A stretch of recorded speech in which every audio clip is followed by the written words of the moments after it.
നമസ്കാരം, ഞാൻ doctor Sherry. ഞാൻ തിരുവനന്തപുരം SUT ആശുപത്രിയിലെ അണുബാധ വിദഗ്ധനാണ്. ഇന്ന് നമ്മളിവിടെ ഇരിക്കുന്നത് മെയ് 5-ാം തീയതി ലോകാരോഗ്യ സംഘടന കൈശുചിത്വത്തിൻ്റെ പ്രാധാന്യം അറിയിക്കാനായിട്ട് വേൾഡ് ഹാൻഡ് ഹൈജീൻ ഡേ എല്ലാ വർഷവും ആചരിച്ച് വരാറുണ്ട്. ഈ വർഷവും അതുപോലെ തന്നെ world hand hygiene day May 5-ാം തീയതി ലോകാരോഗ്യ സംഘടന ആചരിക്കുക.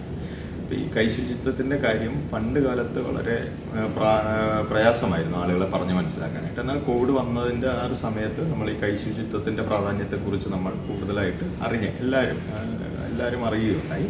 അപ്പം ഈ കൈശുചിത്വത്തിൻ്റെ പ്രാധാന്യം എന്ന് പറയുന്നത് ഒരു രോഗാണു ഒരു രോഗിയിൽ നിന്ന് വേറൊരു രോഗിയിലേക്ക് പകരുന്നതിന് ഏറ്റവും കോമണസ്റ്റായ ഒരു കാര്യം നമ്മളുടെ കൈകളിൽ ഈ ബാക്ടീരിയ ഒട്ടി അത് അടുത്ത രോഗിക്ക് പകരുക എന്നുള്ളതാണ്. ബാക്ടീരിയയിലും വൈറസായി.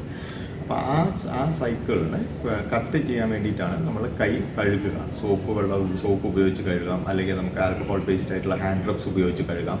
അപ്പോൾ ഏത് രീതിയിലായാലും അങ്ങനെ നമ്മൾ കൈകളുടെ ശുചിത്വം പാലിക്കുകയാണെങ്കിൽ കുറേയൊക്കെ നമുക്ക് ഈ വൈറസ് ബാധകൾ, ഒരു ഉദാഹരണം പറഞ്ഞാൽ കോവിഡ് പോലത്തെ വൈറസ് ബാധകളെല്ലാം പ്രിവെൻറ്റ് ചെയ്യാനെല്ലാം അത് നമ്മളെ സഹായിക്കുന്നുണ്ട്.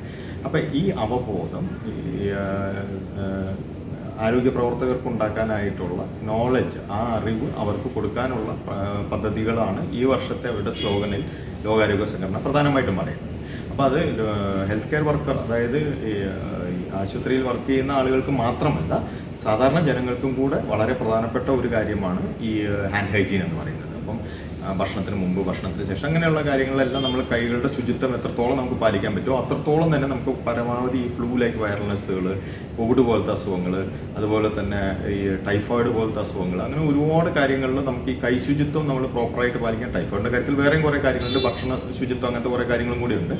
എന്നിരുന്നാലും കുറേയൊക്കെ അസുഖങ്ങൾ, ബാക്ടീരിയ, വൈറസ് പോലത്തെ അസുഖങ്ങൾ പ്രിവെൻറ്റ് ചെയ്യാനായിട്ട് നമുക്ക് ഈ കൈകളുടെ ശുചിത്വം പാലിക്കുന്നതിലൂടെ സാധിക്കുന്നതാണ്. അപ്പോൾ ഈ കാര്യം എല്ലാവരിലേക്കും എത്തിക്കാനാണ് പ്രത്യേകമായിക്കൊണ്ട് ഈ മെയ് 5-ാം തീയതി ലോകാരോഗ്യ സംഘടന ഈ കൈ ശുചിത്വ ദിനം അല്ലെങ്കിൽ ഹാൻഡ് ഹൈജീൻ ഡേ എന്ന രീതിയിൽ ആചരിക്കുന്നത്. Thank you. നേരിന്റെ വാർത്തകൾ നിങ്ങളുടെ വിരൽത്തുമ്പിൽ എത്താനായി സാക് ന്യൂസ് ചാനൽ സബ്സ്ക്രൈബ് ചെയ്തും ഷെയർ ചെയ്തും ഒരു ശരിയായ മാധ്യമ നിലപാടിന് പോകാൻ ഞങ്ങൾ നിങ്ങളെ ക്ഷണിക്കുന്നു.